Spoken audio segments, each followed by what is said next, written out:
Que ta règne dans sa toute divine puissance soit encore glorifiée en ce jour d'enseignement. Que nos ancêtres, debout dans le monde des esprits, vous bénissent encore aujourd'hui pour ce nouveau jour d'instruction et d'entrance dans la dimension de l'illumination, laquelle illumination passe par la transmission et la communication de la connaissance. Parce que la vie, la véritable vie est dans la connaissance de la vérité ancestrale. Et c'est pourquoi aujourd'hui, quelque part, je disais, vous ne pouvez point aspirer à la vie éternelle si déjà ce qui vous y conduit, vous ne le connaissez pas. Vous ne pouvez pas vous agenouiller devant des évidences, devant des dieux, des divinités que vous ne connaissez pas. On ne s'agenouille pas devant un Dieu qu'on n'a pas étudié. Dans l'autre préalabilité, vous devez d'abord étudier le Dieu que l'on vous propose. Vous devez d'abord étudier le Dieu que l'on vous annonce. Il doit vous présenter ses papiers, sa carte d'identité, de sorte que vous sachiez quel est son nom et que vous sachiez quelles sont ses origines. On prie Dieu dépendamment de ses origines.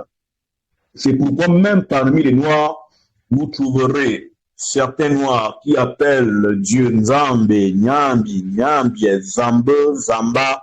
Ça, c'est une famille d'hommes et de personnes, d'hommes et de femmes. Et dans d'autres cieux, vous trouverez d'autres manières d'appeler.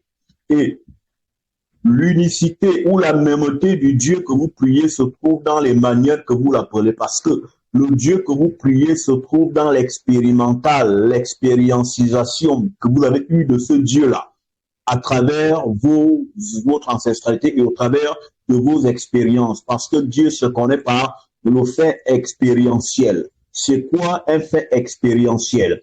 Le fait expérientiel, c'est de vivre la chose dans son être, dans son évidence et d'en tirer, au sortir de ce vécu expérimentalisé, ses propres conclusions.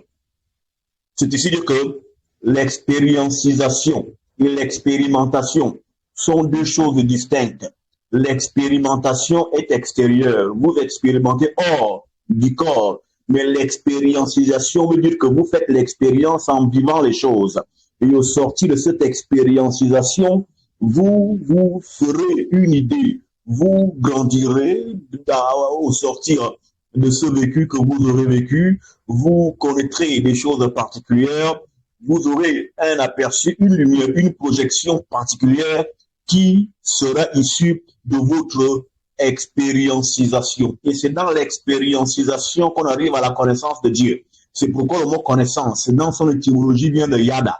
Yada veut dire faire l'expérience matérielle de soi-même pour arriver à la connaissance. Donc, il n'y a pas de connaissance à proprement parler théorique. Il n'y a que la préparation à la connaissance. Ici, au CCTSRM que vous êtes là, je suis en train de vous préparer à la connaissance. Mais cette préparation se fait de manière orale et graduelle, de sorte que, au fur et à mesure que vous serez prêt au travers de la parole qui nivelle votre intériorité, parce que je suis un maçon qui bâtit qui vous êtes, de sorte que vous deveniez des maisons habitées et ayant déjà les prérequis de la connaissance, qui passent justement par cet enseignement que l'on dira vulgairement théorique, mais qui en fait dans la vérité est en fait une préparation à la connaissance grande à laquelle vous devriez aboutir. Donc comprenez-le, on ne prie pas un Dieu qu'on ne connaît pas. C'est pourquoi Yesaya Ongola, alias Jésus-Christ, disait à ces édomites-là, de convertis, à ces sans-mêlés qui étaient autour de lui, que vous priez un Dieu que vous ne connaissez pas. Or, nous les Yaoundés, les Yehuda, nous prions ce que nous connaissons. Vous n'avez pas à vous agenouiller devant un Dieu qui ne s'est pas présenté, qui n'a pas présenté sa carte d'identité, qui ne vous a pas dit quel est son pays, quelles sont ses origines. Un Dieu pareil, ne vous agenouillez pas. Ne priez pas un Dieu qui ne s'est pas révélé à vous. Il s'est révélé aux voisins, laissez le voisin prier son Dieu. Tant qu'il ne se révèle pas à vous, ne vous présentez pas à lui. Tant qu'il ne se présente pas lui-même en personne à vous, ne le laissez pas entrer dans votre maison.